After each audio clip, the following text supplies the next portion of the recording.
The following BLTV program is brought to you by O'Flaherty Law. Please enjoy. All right, everybody, thanks for joining us for another Seize Your Business podcast. Today I have Katherine Mangiardi with me, who is an entrepreneur in the financial services space, and we're going to be talking about women and wealth today. So, Kathy, thanks for coming on, and I appreciate you being on the podcast today. Thank you. Thank you for having me. No, great. And great to have your backdrop here, the women in health and wealth. So why don't you give people a little bit of background about yourself and even some about the women in health and wealth too. Yeah, sure. So I've been in the financial planning, financial advising space for 15 years. I started in college. And about 5 or 6 years ago, I teamed up with a non-for-profit. So then I started doing financial education in the private and public sectors. So in that, doing financial education, it's non-for-profit work. So I do free seminars all over Chicago with me and my team. But I really found a need for women in wealth, like women in finance, and to understand how money works for women, because it's greatly underserved. Mm-hmm. You know, if you look at women in finance and women in wealth, by 2020, women will make up, will actually have $20 trillion in assets. It's next year. It's next year. It's super close. And just to give you a perspective of what $20 trillion is, the national debt is $22 trillion.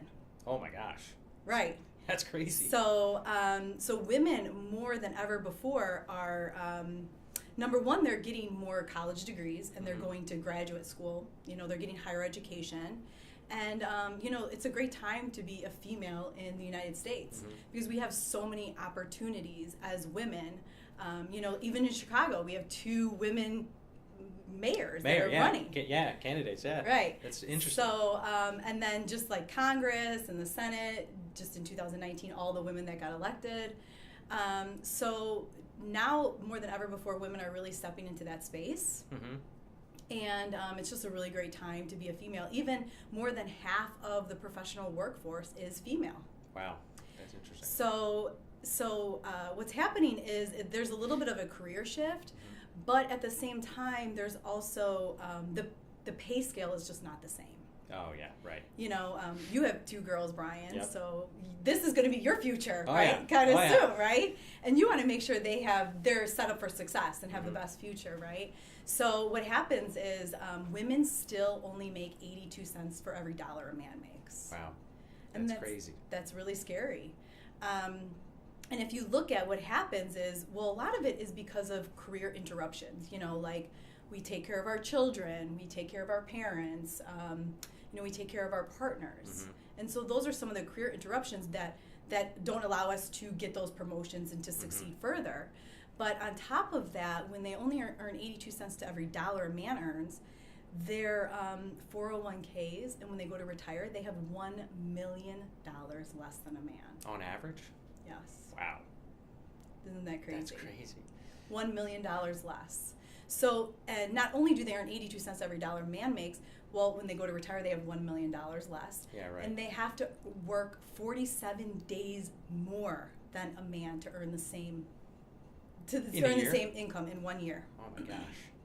So, lots to talk about there, right? I mean, lots to talk about there. I kind of just threw it all Yeah, on no, that's great. So, why don't you give the listeners and the viewers a little bit of background? I mean, you had to learn and experience some of this along the way. Kind of describe, you know, how you came up in the industry and the adversity maybe you came through as a woman to get to where you're at and then success where you're at. Yeah. Well, first of all, I have to say the statistic is women in financial advising, there is less than 16% women in financial advising. What? Yes. In the financial service industry in general, it's 20%. Wow. So for me, being number one, an entrepreneur, having my own business, and then number 2, being in the financial advising space, there's not a lot of female role models to look up to. Because I'm really surrounded by men all day long, which is okay. You know, I have 2 boys, so I'm not like man-hating or anything like that. I understand what you're saying, though. But yeah, you really have to be very like you have to have a real sense of purpose. Yeah. And have like your own grit, and you have to learn, you have to hustle. You have to know how to hustle and know how to like go out and get that goal and go for those dreams. And you have to believe in yourself. That's probably the number one thing, because, you can't expect other people to believe in you if you don't believe in your own dreams and your own goals. Yeah. I've always heard the most important conversation you have in your life is with yourself. Right. Yes. Right? And I'm sure there's a lot of hurdles there for women, not being one. I'm sure there's a lot more hurdles for women than there are men, especially if you're only 1/5 of your industry, right? Or less than that, right? Right. Yeah. So how did you kind of understand the statistics, understand what's going on to help you get to where you're at and be as, I don't want to say, financially astute as you are now? Mm-hmm. Well, I have to say I have a lot of male mentors. So I have male and female mentors, but I'm very fortunate to be part of a company that really celebrates women and celebrates women in finance. And also it's a level playing field. Women in finance is just a level playing field, and women financial advisors are in huge demand. Really? They are, because going back to what I said, where in 2020, $20 trillion of assets are going to be transferred to women, is because a lot of times their husband passes away and they inherit the money.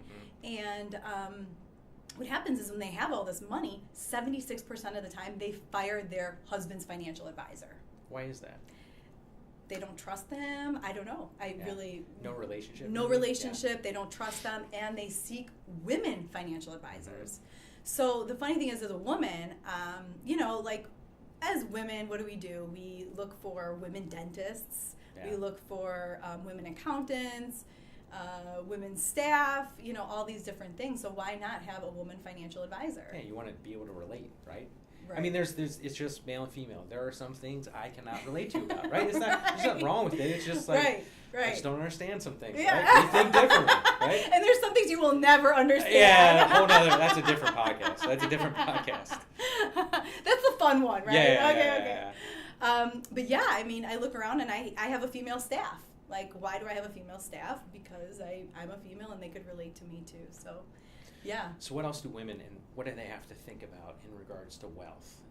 What are other things that you can kind of lay it out for people to understand? I don't want to say what they have against them, more of like what they have to be forecasting to understand, so they can use it to their advantage. Right. Yeah. Well, first of all, women need to start asking good questions and not be afraid to ask their financial advisor, I don't understand this. Can you please explain? Because a lot of times financial advisors they talk in jargon, like they're very numbers, and they talk so high above them. So women need to take a step back and say, what do I need to understand? What is a mutual fund? What is a 401k? Do I need a 401k? What is the difference between a traditional IRA and a Roth IRA? What is my Social Security benefits going to look like when I go to retire? What is long-term care, and do I need that for myself? So they need to start asking very good, specific questions and demanding that they understand. And that's probably the first hurdle, because I feel like we need to start the conversation of women saving their money and women in finance. Because the crazy thing is when they have $1 million less in retirement, well, the same as with their Social Security benefits. They only get 79% of what a man gets in Social Security. Just because it's proportionate to what you made. Yeah, exactly. Proportionate to what you made and proportionate to how long you've worked. Because the career interruptions. Because you're not paying into it. Thought of that. Yeah, right? Yeah, right. So that's another big hurdle of women have to go through as well. So there's a couple different things that, women need to really understand. And, maybe just saving $10 a day. At the end of the month, you have $300. And some people say, well, I can't save $10 a day. Maybe I can only save $5 a day. Well, you have to start somewhere. You have to start with $5 a day if that's what you can afford. And start somewhere and start saving. But also, I would have to say that women need to start focusing on better careers. Careers that pay more money, careers that are equal to what a man makes. Mm-hmm. And careers that allow you to take time off if you need to pregnancy or whatever the case is. Because what it sounds like to me is women and men need a different financial strategy based on the dynamics that are going on, right? Yeah. I mean, it's the plan that would work for a man wouldn't necessarily work for a woman. I mean, even too, women live a lot longer than men. I mean, you could outlive your financial advisor if it's a male, right? That's true. That's true. And the crazy thing is 7 out of 10 women by 65 live alone. 7 out of 10? 7 out of 10 women by age 65 live alone. Jeez. It's very high. And so understanding long-term care is huge. Yeah. And the funny thing is 80% of women live paycheck to paycheck. 80% of women live paycheck to paycheck. Why do you think that is? Because of probably not choosing the right careers and not making more money. There could be a lot of reasons, it could be their geographic location, if they're a single mother, those type of things, but 80% of women, and that's really sad because, women are the ones that take care of their family, they take care of their parents, they take care of all of these things, and to see them struggle is just heartbreaking. Yeah. I mean, I couldn't, what my wife does with our family, I couldn't do it. I couldn't do it. Well, that says a lot about it. Yeah. It's just a different dynamic, right? I respect what she does, and I commend her for it because she runs the house. Yeah. I mean, she runs the house. Yeah. And she works too. So. Oh, so then she's really busy. Oh yeah. She's real busy. So how does all this play in with the Women in Wealth thing? Talk to me a little bit about that. Yeah. So recently I started doing seminars for women, health, and wealth. And I have one coming up on April 27th. So the seminars I'm doing for Women, Health, and Wealth is just, just combining a bunch of really amazing powerhouse women, doctors, TEDx speakers, lawyers, just in my natural network of awesome women, putting them together for a seminar. And it's more of like, it's more like a women's empowerment or women's self-development seminars. One thing that I have to mention is about 10 years ago, I was in the financial industry and I was doing okay, but I really figured out, I really got to crank it up a notch. I really need to start doing self-development and self-improvement. For yourself? For myself. Yeah, okay. So I started doing self-development seminars and just really working on my mind and the way I thought. Because, you could get the best people in place, the best CRM system in place, but if you don't work on your mind, then who cares? It's all for naught. It's all, So I started doing a lot of self-development, and self-improvement, and understanding, my strengths and my weaknesses, understanding things that I need to work on and things that I'm really great at. And so I feel like women in general, they need to, they should start self-development. I mean, it's not for everyone, but just understanding more about yourself and who you are and what you want out of life, and then you can be happier. Yeah. So is it from your perspective, you can grow wealth by growing yourself? Oh, that's a really good made that up. Yeah, it's a great slogan. I may have to steal that from you, Brian. You guys all saw it here. Yeah. Yeah, I really think so. Just growing, like, really what you want out of life, like your goals. Even it could be career goals or financial goals. I want this much money by the time I'm 45 or 55 or 65. What do I want my retirement to look like? Right. How much money do I need to retire? And then understanding interest and how interest works. The difference between 1% interest and 5% interest is hundreds and hundreds of thousands of dollars when I go to retire. So all of these concepts women need to understand, but in a simple platform. Yeah. So Women's Wealth and Health is really about just combining, self-improvement, self-development, just a little bit of financial education, and just bringing them all together and having some really great speakers and great seminar for women to come to. I mean, it sounds great, and I don't know, I've been thinking, like, there's no other way to put a negative connotation around this, but it's good because what you're doing is because the odds are stacked against women. Like, based on all these statistics, the odds are stacked against you. And I'm having a hard time saying that in a positive manner because there's not. But right. I mean, you're making less. You're not getting as good jobs. You're saving less. Your Social Security is less, right? Like it sounds like women have to put in more effort based on the way our society is structured right now. Right. I mean, I don't know any other way to say it. Yeah, it's true. They have to be much more proactive. Yeah. Okay. Much more proactive to their life and their retirement and their finances and in general, And I feel like also today women are very overstretched. They're overworked. They have a lot of home duties. They have their kids.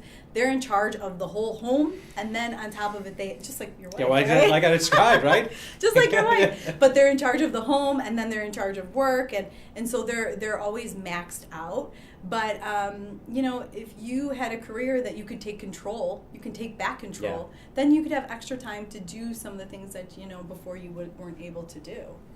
Yeah, so.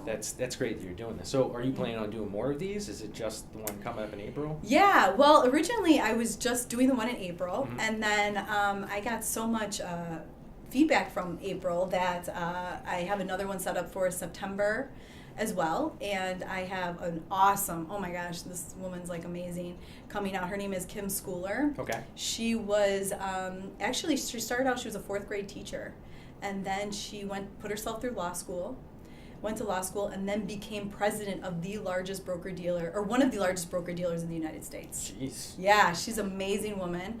So she's coming out in the September one. But the one in April, I have 2 doctors coming out. Dr. Allison, she is a TEDx speaker, has her own blog called The Should Storm. The Should? The Should Storm. It's hilarious. It's so funny. Don't should yourself to death, right? That and just talks about all the things like the mommy shame. You maybe ask your wife about the mommy shame, but like little. I can kind of context it, right? Yeah, like the guilt, the mommy guilt, or like you're at the store with your kid and like some random person, ladies, you know what I'm talking about, but some random person will come up to you and be like, "Your kid should be wearing socks," and it happens to guys too, I'm sure. Yeah, no, but I hear some of these things out of my wife. Now I know exactly what you're talking about. Yeah. Or just like all the pressures that women go through today with like the career, and even if they're a stay-at-home mom, they still have a lot of pressures at the house. Oh yeah, that's a business in itself. The house, right? Right. Even running the finances of a house is like a business in itself. So yeah, it's a great time to be a woman, but also it's a great time, because a lot of things are changing. But understanding, finances and how to make your money grow for your future is, it's necessity. It's no longer like, I'll get to it tomorrow or I'll get to it next week, because then what happens is next week is next year. Yep. And then you look back and it's 5 years from now and you're like, oh my God, what happened to all my money? Yep. I have nothing saved after all these years of work. So you work so hard for your money, but you need to understand how to make your money work hard for you. Yep. Tomorrow never comes. Yeah. That's the saying. I like that. Tomorrow never comes. You might as well do it. So. And prioritizing, because let's be real. You spend so much time on your family vacations, on your children's birthday parties. Yep. I mean, really, you have like a whole Pinterest collection for your children's birthday party, right? Every event. My next vacation, like you spend hours and hours and hours planning these special events, but just taking, sitting down with a financial advisor and taking 5 to 10 hours just to plan your financial future, and you will sleep so much better at night, and you will feel so much better about your future. And statistically speaking, nearly half of women do not feel comfortable about their retirement. Really? Half of women, yes. Wow.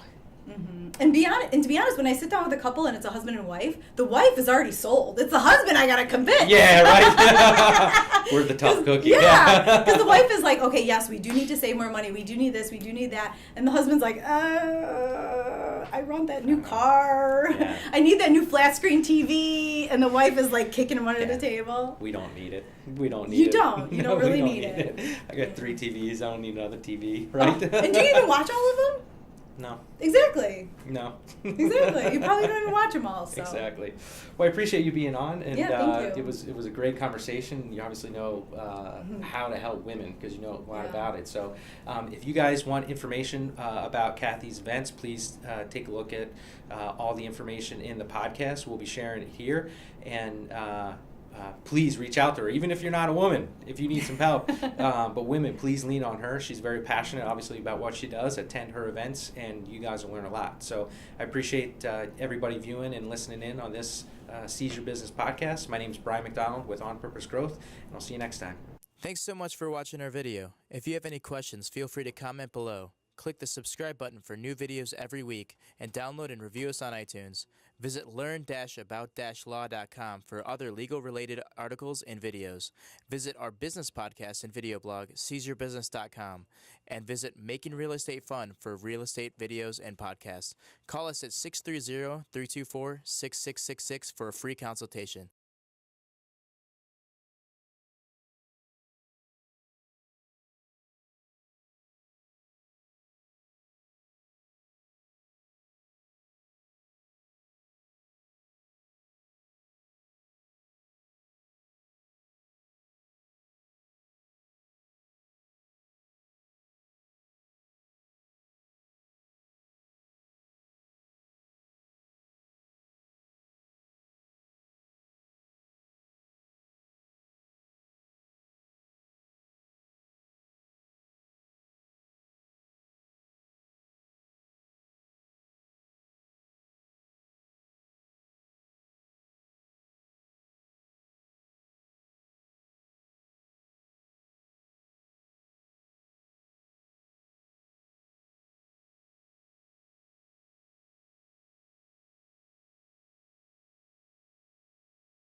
Prioritizing, because Oh, yeah. I mean, let's be real.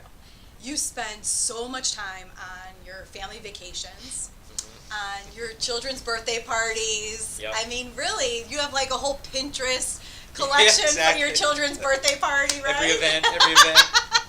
My next vacation, Yep. like you spend hours and hours and hours planning these special events, but just taking, sitting down with a financial advisor and taking 5 to 10 hours just to plan your financial future, and Yeah. you will sleep so much better at night, and you will feel so much better about your future.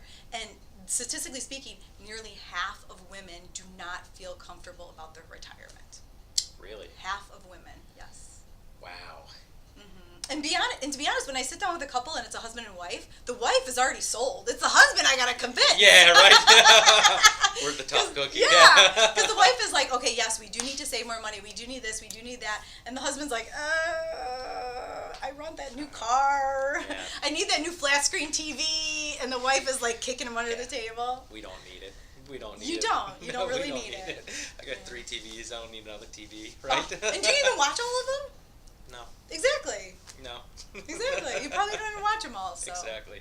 Well, I appreciate you being on, and Yeah, thank you. it was a great conversation. You obviously know how to help women because you know a lot Yeah. about it. So, if you guys want information about Kathy's events, please take a look at all the information in the podcast. We'll be sharing it here, and please reach out to her, even if you're not a woman, if you need some help. But women, please lean on her. She's very passionate, obviously, about what she does. Attend her events, and you guys will learn a lot. So I appreciate everybody viewing and listening in on this Seize Your Business podcast. My name is Bryan McDonald with OnPurpos Growth, and I'll see you next time.